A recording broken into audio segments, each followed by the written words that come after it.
அதைத்தான் மணிவாசகர் நமக்கு சுலபமாக ஒரு அடியார் திருக்கூட்டத்தை கொடுத்தான். அதுதான் இந்த மெய் உணர்வுடைய சூட்சமங்கள். அடியார் திருக்கூட்டத்தோடு இருந்தால் அந்த மெய் எப்போது இறைவனை உணர்ந்து கொண்டே இருக்கும்.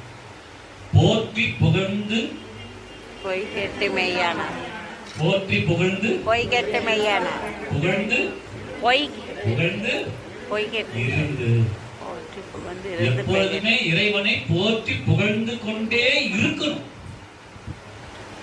இருந்து கொண்டே இருக்கணும். அவனை புகழ்ந்து கொண்டே இருக்கணும். அந்த புகழ்தல் நிறுத்தவே கூடாது. இருந்து கொண்டே இருக்கணும். அப்படி போற்றியும் புகழும் புகழ்ந்து கொண்டே இருந்தா அவர்கள் என்ன ஆவார்கள்? அவர்கள் பொய்யெல்லாம் கேட்டு போயிடும். பொய் கெட்டு மெய்யாயிடும். மெய் உணர்த்தல். சிறப்பு சிறப்பு சிறப்பு. இறைவனை போற்றி புகழ்ந்து கொண்டே இருந்தா நம்மிடம் இருக்கக்கூடிய பொய்கள் எல்லாம் கெட்டு போகும்படி.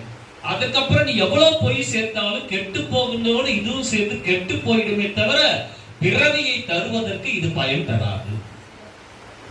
அதனால கெட்டு போகும்படின்னு சொன்னார். போற்றி புகழ்ந்து இருந்து பொய் கெட்டு மெய்யானா மீட்டி இங்கு வந்து வினை பிறவி சாராமே.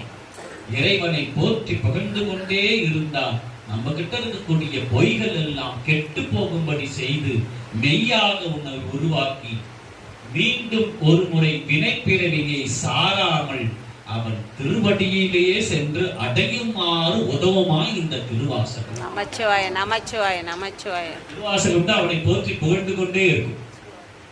அதனால் திருவாசகத்தை ஓதுகிறவர்கள் அத்தனையும் அவனை போற்றியும் புகழ்ந்தும் இருந்து கொண்டே இருப்பார்கள்.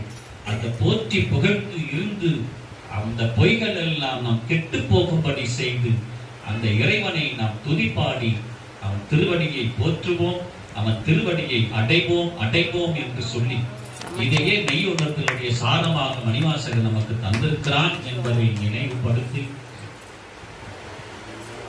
சென்ற 1.5 மாத காலமாகவே